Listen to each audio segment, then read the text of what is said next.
Sir அப்போ புதுமண தம்பதியர்கள் marriage ஆயிருச்சு, வாழ்றாங்க. ஆனா ஒரு கட்டத்துல பிரச்சனை அதிகமாகுது. டிவோர்ஸ் வரைக்கும் போகுது. டிவோர்ஸ் நெருங்கிட்டாங்க. அதுக்கு முன்னாடியே டிவோர்ஸுக்கு போகாம எப்படி அந்த பிரச்சனைகள தீர்த்துக்கலாம்? அதனால என்னென்ன டிப்ஸ் குடுப்பீங்க சார்? ஃபர்ஸ்ட் பாயிண்ட் 2 தனித்தன்மையான ஆளுமைகள்னு புரியணும். 2 ஒரே மாதிரி பேர் கல்யாணம் பண்றது இல்ல. இந்த சமூகம் வந்து மீண்டும் மீண்டும் ஒரே மாதிரியா நீங்க இருப்பீங்க. ஒரே மாதிரி அவனுக்கேத்த அவளுக்கேத்த அதெல்லாம் கிடையாது.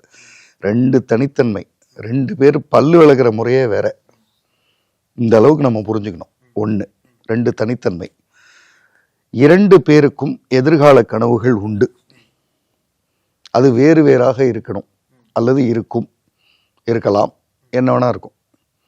அது அந்த இடத்துக்கு புரிதல் வரணும். ஒரே கனவா இருக்கணும்னு அவசியம் இல்லை. அப்புறம் 2 திறமைகளா இருந்து கல்யாணம் பண்ணணும்னு அவசியம் இல்லை. ஒரு திறமையும் ஒரு திறமையின்மையும் இருக்கலாம். 2 திறமையின்மை இருக்க முடியாது. 2 திறமை இருக்கவே கூடாதுன்னு வேணும். 2 திறமை வந்து ஈகோ கிளாஷ்க்கு தான் கொண்டு வரும். நிறைய 2 திறமைகள் டிவோர்ஸை தான் நான் நிறைய பார்க்குறேன். இது 3வது. 4வது, இந்த 2 பேருனுடைய ஃபிசிக்கல் ஃபிட்னஸ் கவனம் ஒருத்தர் பற்றிய இன்னொருத்தருக்கு அதிகமாக இருக்கணும். அவங்க இன்னைக்கு நல்லா இருக்காங்களா, உடம்பு நல்லா இருக்கா அப்படின்றது இவருக்கு இருக்கணும். இவர் நல்லா இருக்காரா உடம்பு, அது அவங்களுக்கு இருக்கணும்.